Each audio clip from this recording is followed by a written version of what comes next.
Hello, welcome to SavanKnits. My name is Savannah and I am a knitter based in Utah in the United States, where I live with my husband and our two little boys, and I am a stay-at-home mom. And today we have a little chill knit and chat. So grab your knitting or crocheting or whatever you're crafting, and I would love to talk to you about why I started knitting, kind of how I got into it, as well as 5 tips I have for beginners that either I wish I would have known when I started out or things that I did early on that really helped me throughout my early knitting journey. So if that sounds interesting, then stick around and let's get into it.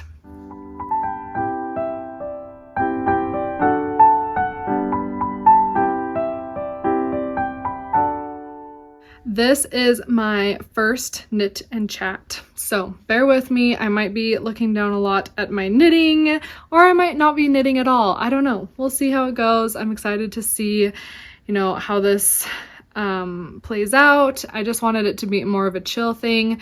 The reason why there's no podcast this week is because I have not been knitting a whole lot.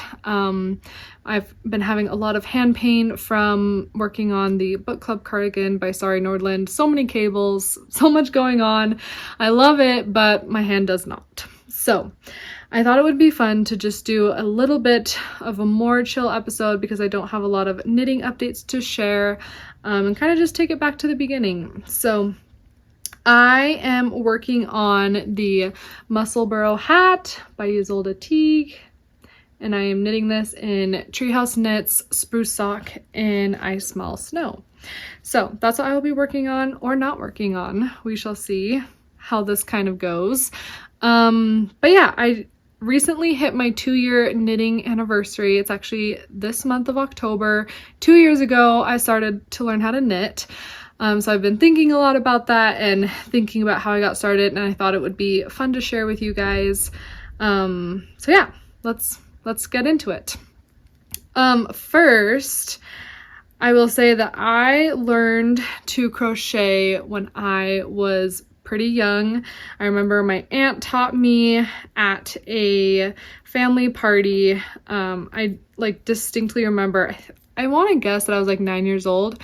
But I distinctly remember everyone in the other room chatting, all of the adults and all the kids playing upstairs, and I was in their more formal living room and just sitting in a chair, struggling, trying to figure out how to crochet. I picked not a great yarn. It was a fuzzy, thick yarn that was really hard to see stitches and where to put my hook in. And I still remember how tight my hands were and how sweaty they got because I was just trying to figure it out, and how it was frustrating, but also it was just really satisfying to do. So I started with crocheting. Also, sorry if you can hear rumbling. It is really, really windy, and I think things are being blown outside. Nothing to worry about, but just if you hear that noise, that's what that is. Anyways, so I crocheted for many years. I did a lot of blankets, a lot of hats. I did a lot of service projects with crochet, making baby hats for hospitals and things like that. Made some slippers, and I also made a lot of crocheted animals and things like that for gifts for my family. And I also did headbands. More recently, I started doing crocheted headbands that I would enjoy wearing, and it was around this time 2 years ago, so 2022, where my neighbor shared a picture or a reel of this frog, and you may have heard about this frog. It's a very viral little frog. India Rose Crawford on her Instagram has this knitted frog, and she does all sorts of cute little puppetry reels with this frog. Very cozy, just wonderful, cozy, cute vibes with this tiny little frog. And my neighbor posted or reposted the reel, was I would die for this frog. Now, I think I initially interpreted it as I would die to have one of these frogs, But then I realized like, oh yeah, she just loves this frog. And it was a neighbor that I kind of wanted to get to know a little bit more, wanted to kind of have a relationship with. I hadn't really talked to her much before this point, just kind of on and off. And at that point in my crocheting, I found a lot of joy in like gift crocheting. And so I thought, you know what, I'm going to surprise her and I'm going to make this frog for her. So I looked everywhere for a crochet frog pattern because I realized that this pattern that India Rose Crawford, her frog, she used Claire Garland's pattern from Dots Pebbles Knits. And that's a knit pattern, and I didn't know how to knit. And so I looked everywhere for a crochet pattern. I could not find one that looked similar, that I liked, that I felt like I could do. So I decided that I was going to learn how to knit. I did purchase the Dot Pebbles Knits Claire Garland's frog pattern, and she has a lot of tutorials in there, a lot of videos, and a lot of pictures. I love her patterns for that. She just has so many clear visuals on how to make the different parts of an animal. And I did look up kind of some reviews of the pattern and saw that other people, it was their first time knitting, they also chose to do this pattern because they also just wanted their own little cute frog. So I thought, okay, I have some crochet experience. I don't know how much that will help me, but there does seem to be a lot of support within the pattern, and there does seem to be people having success with this being their first knitted item. So I thought, okay, let's just do it. Let's get into it. So I already had some yarn in stash, just some acrylic yarn. At this point, I had only worked with acrylic when crocheting. So I decided that I was going to rewatch the entire season of Schitt's Creek while I learned to knit this frog. But first, I didn't even know how to knit, so I just went to YouTube and watched some videos, kind of got the basics down. I learned that there's two styles, well, more than two, but the main styles were English style and continental style. And because I was a crocheter and already knew how to hold the yarn in my left hand, I thought, okay, I'm just going to learn how to knit continental style because that's where I'm used to holding the yarn. And it was a struggle, figuring out the right tension, and then just like cursing straight needles, like putting my needle like this and then realizing there's no hook for me to like pull that yarn through like crochet. Like, how do people knit? How does that yarn get through that hole so easily? So yeah, it took a lot of patience, a lot of trying different methods and everything, but finally I learned how to knit, I learned how to purl and cast on and cast off, and then from there I was like, you know what, I'm just gonna go into the frog. So I started the frog, and the process was so overwhelming and so tedious, and it just felt very frustrating. Honestly, I don't know if I would have kept going if I hadn't had Schitt's Creek. I was just really excited to watch it, and I was like, I'm only gonna rewatch this show if I'm sitting down and doing this frog. Like, that's my motivation for watching this show. It's just, I need to sit down and I need to just knit. So yeah, it was very overwhelming, and I do remember having that same sensation as the crochet when my hands are sweaty, they're tight, I'm tense, I'm like focusing so intently on each little stitch, trying to get them to work.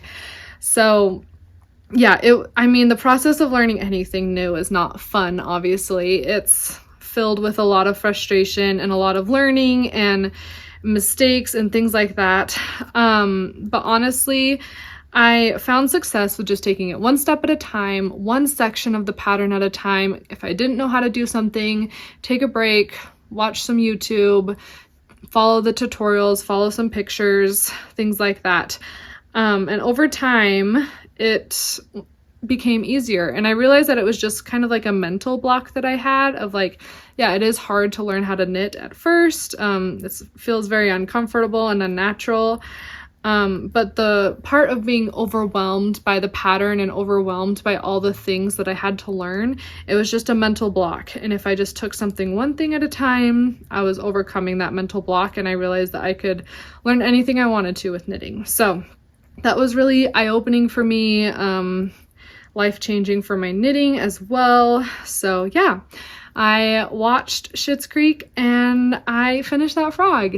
And to my surprise, the frog was way bigger than the one in India Rose Crawford's reel. And that was when I learned about gauge and the size of yarn and the size of needles and all that fun stuff. So yeah, it didn't look exactly how I wanted it to. But I thought, that's okay.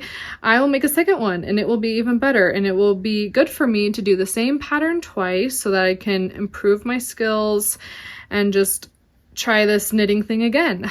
And at that point, I hadn't finished the entire, 6 seasons of Schitt's Creek. I think I was like halfway through, so I was like, perfect. I will knit a second frog while I finish my rewatch. So I went back to the store. I got some Yarn Bee pigment and fiber, I think from Hobby Lobby, which is a fingering weight yarn. I think it's a wool, acrylic, and nylon blend. I think it's technically a sock yarn. And it came in this pack of like 5 different colors, and it was the perfect colors. It had a dark green, it had a cream, and it had a black, so I could do the sweater of the frog as well. So yeah, I used thinner yarn, smaller needles, figured out how I could get the frog smaller, and the second time was still a learning curve, but I still was able to, do all of it, and some techniques, stayed in my mind because I had looked up the tutorials for them already, so I got extra practice that way.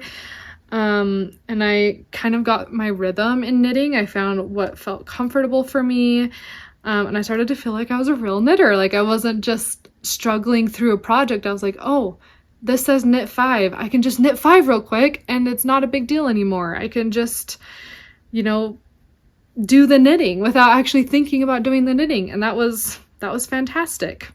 Okay, so I finished the 2 frogs. They were so cute together. I love them. And then I had to decide which one to give to my neighbor, and I decided to give her the larger one. I wanted the cute little small one for myself, and I had worked so hard on it that I'm like, I'm gonna keep the smaller one, but I'll give her the bigger one. And I know that she'll still appreciate it and think that it's cute and everything. So I ended up giving it to her, and she was so, happy and grateful and surprised, and a lovely reaction. And yeah, I am just very happy that this random thought in my head of you should make this frog for your neighbor just started me on a whole new path of knitting that I so appreciate and I'm so grateful for.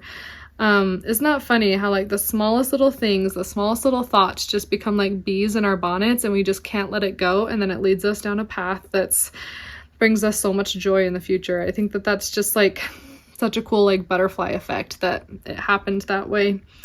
And I love my little frog still. I have him on my bookshelf. He has a little table that my husband bought for him, a little tea table. He has a little tiny book that my mom found, these like tiny little books. So he's got his whole setup. He's living a good and happy life. I love looking at him, and whenever I'm feeling overwhelmed by a knitting project, I just look at that little frog and I'm like, I made that when I didn't know how to do anything. So if I could figure that out, I can figure out anything in my knitting.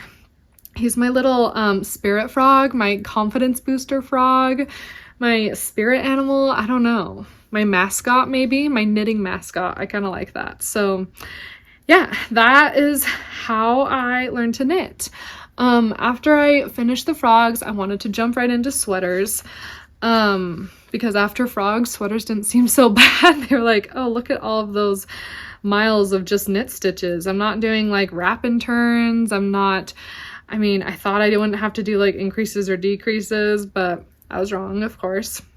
So I came across Ashley Lillis on YouTube, I think, and she has a lot of knitting tutorials and also beginner patterns that are free for knitters.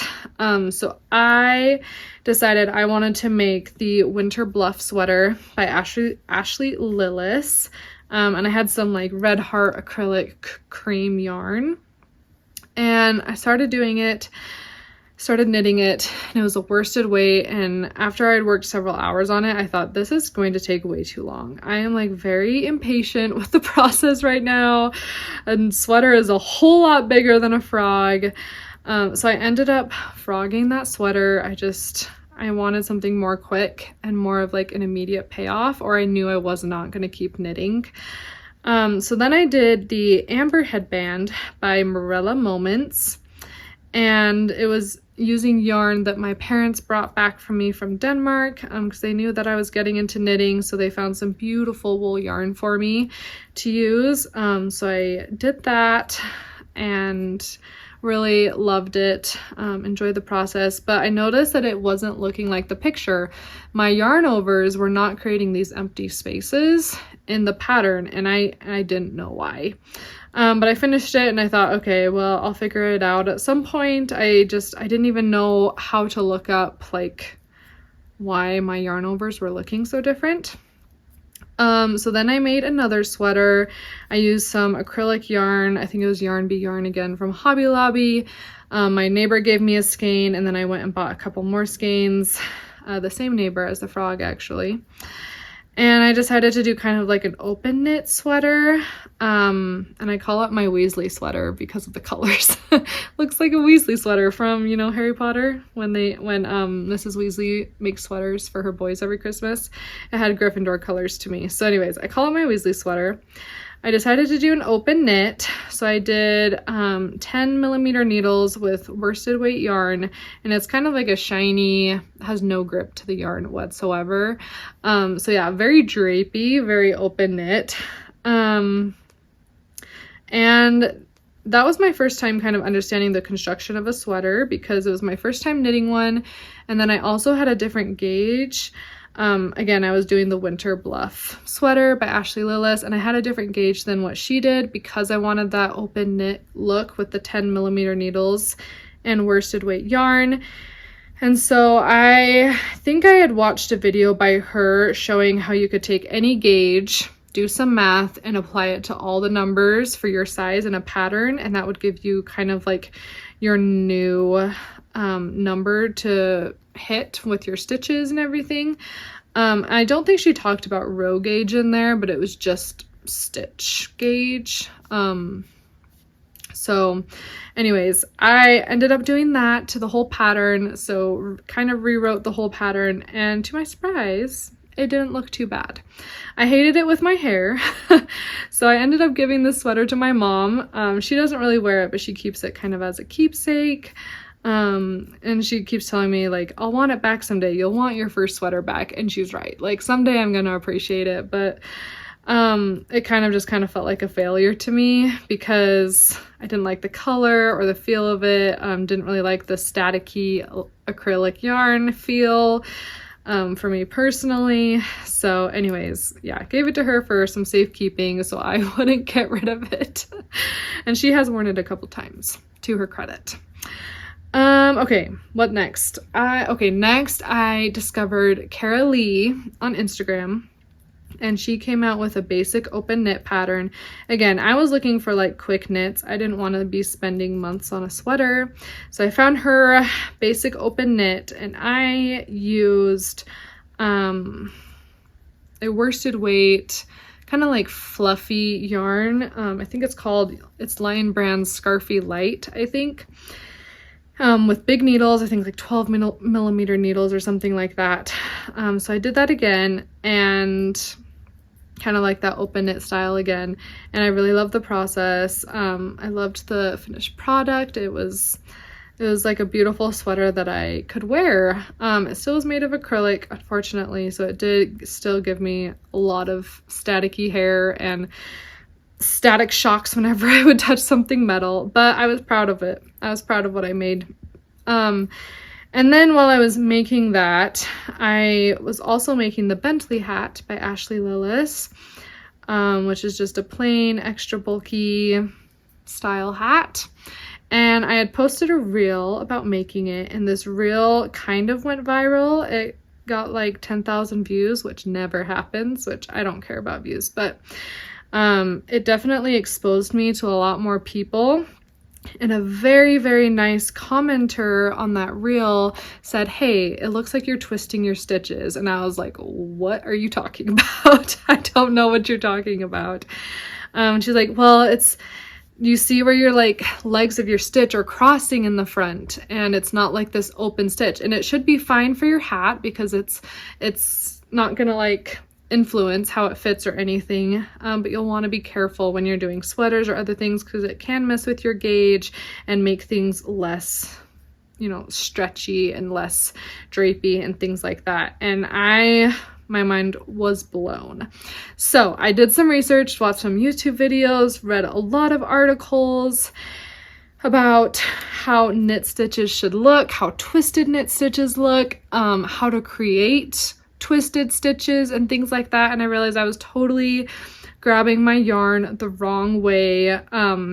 Instead of wrapping it, let's see, counterclockwise, I was wrapping it clockwise. So I realized that everything I had knit up to this point had twisted stitches. I feel like the frogs, you can't really tell, they're pretty small, but the sweaters, I definitely noticed that, oh, they don't look like everyone else's knit fabric. So that was mind-blowing to me, and I had to spend quite a bit of time reteaching myself because it had been, what, 2 frogs, a headband, 2 sweaters, and like I made the Bentley hat, I think like 3 times before I realized. So I had spent a lot of hours knitting with twisted stitches. So it took a lot of time to reteach myself, and it was frustrating, and I was like cursing myself, like, why did I not learn how to do it right the first way? But that's okay. That's what happens sometimes when you teach yourself. You just gotta brush it off and move on. But I was very grateful to that commenter who very, very nicely told me that my stitches were twisted. So yeah, I was able to fix that and start doing sweaters again. I next did the Fall Bluff sweater by Ashley Lillis, and that was good practice for knitting continental but wrapping my yarn counterclockwise, so that was fantastic. And then I feel like my first major sweater that taught me a lot of things was I did a test knit for Kara Eng, and I did the Astoria sweater, which is a cabled sweater, knit bottom up and seamed and all that good stuff. And I felt like after that cabled sweater, after I figured out how to knit properly without twisting my stitches, from then on I just kept knitting sweaters and eventually got into accessories like socks and hats and things like that. So that, in a nutshell, is my knitting journey of why I started to knit, how I started knitting, and I am just very grateful I found knitting. I feel like with crochet I could never really find garments that I liked to crochet, and I feel like knitting just hits that perfect spot of helping me create things that I can actually wear and use in my lifestyle.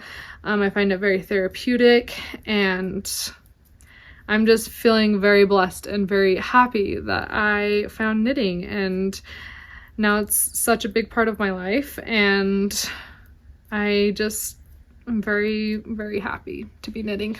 So as I said before, as I was thinking about my early journey of knitting, I was thinking about the things that I wish I could have known early on in my knitting journey and things that I was already doing that really helped me get into knitting and make things easier for me. So I want to share 5 of those things with you. And the first thing is find your way of knitting, even if it's not as common. I found that knitting needs to be comfortable for you, and it needs to be something that you can do for hours at a time. And I found that I was following a lot of knitting influencers, people that had a lot more followers than I did, were knitting amazing things, and I would watch reels of them knitting and be like, hey, that's how I want to knit. It was kind of that style where you like insert the needle and your finger is like behind your knitting, and then you like wrap it around with your finger, kind of like that. I really wanted to learn how to do that because I thought that was like the right way, or like the popular way, or like that would give you the best tension. I was really worried about tension at that point. So I tried to do that. I tried English style. I just wanted to create a really good tension. But I also wanted to be a fast knitter, and I fell into the trap of thinking that continental is faster than English, which, I mean, it can be, but it's not all the time. Like, I've seen some English knitters that can haul with their yarn. Like, it doesn't matter how fast you are either. Like, at that point in my knitting journey, I was really focused on like making as much as I could and not really enjoying the making process. So I think that contributed. Anyways, I just think that it does not matter how you knit, as long as you're doing it comfortably and as long as you're finding joy in how you're making and how you're doing it, and as long as your tension is good and you're not twisting stitches, you can knit however you want to. It doesn't matter if it's common or not. And I was even reading something that was saying that some people purl by putting the yarn around their neck somehow. I don't know how that exactly works, but like, that's cool.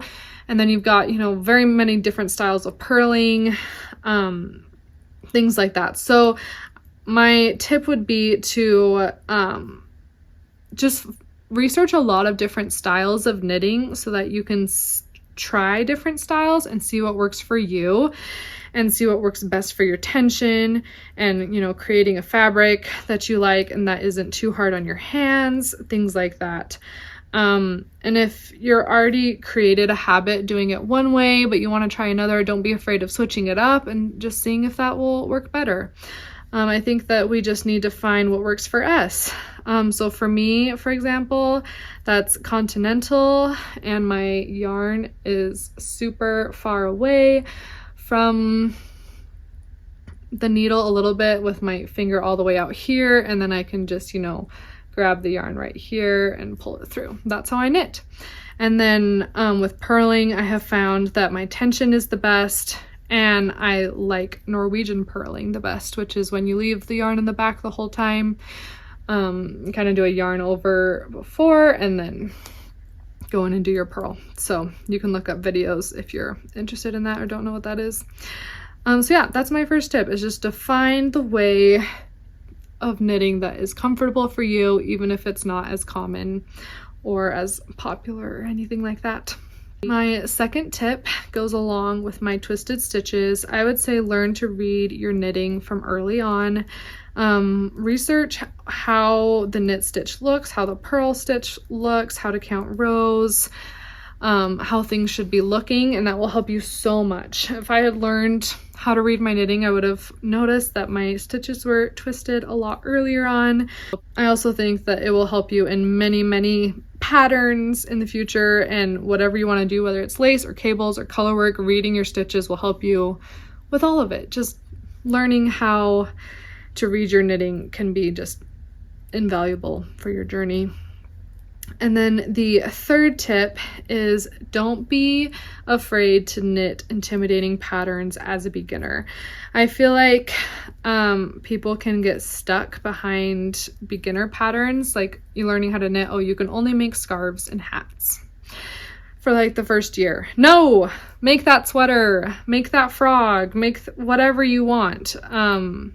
Within reason, like know your limits, but at the same time, if you take it one step at a time, you can really do anything that you put your mind to. You can learn how to do anything. Once you know how to knit, purl, cast on, and cast off, everything just builds upon those 4 things, and you can make whatever you want to. You just take it one step at a time, look up a tutorial for each thing if you need to, just take it slow, figure it out, and You can get over that mental block of feeling like, oh, I'm a beginner, I can't do a sweater yet. I'm a beginner, I can't do color work yet. I'm a beginner, I can't do cables or lace or any type of garment construction. No, you can do it all. You just have to take it one step at a time, get over that mental block, and you can do anything. I also think that if you start with harder patterns, you're gonna build your confidence up, and then you'll just be able to really truly knit anything that you want to. Like with my frog, starting out with a frog, I realized, okay, if I could do a frog, I can do this colorwork sweater. If I did a frog, I can learn how to do German short rows. Like, I need to not be intimidated. And honestly, I'm still working on this as well. Like, a few things are still a little intimidating to me for some reason, like brioche and fisherman's rib. I love the look of those, but I'm still intimidated. But I keep reminding myself, like, you can do it. You have done so many things as a beginner. You can learn, take it one step at a time, and it won't be as bad as you think it is. So that is my 4th tip for you. And my last tip is to sign up for test knits as a beginner. I think there's a lot of designers that value having a beginner in their test knit, even if it's not a beginner pattern. I think definitely don't apply for like super complicated ones if the designer is looking more for intermediate knitters. But if a designer is wanting some of that beginner advice, I think that's a perfect way for you to develop skills, but having the support of the designer and other people making the pattern within the test knit. I think that, you know, just having that on-hand support as you're making a new pattern is so handy. I did this with the Little Crystals by Celine Phaeton. I mentioned in the application that I was a beginner. I had only been knitting for a year at that point. So I had made sweaters before, but I had never done color work. And I mentioned that, and she's like, perfect. I want people to know that they can knit my pattern if they've never done color work before. It was also my first time doing a drop shoulder.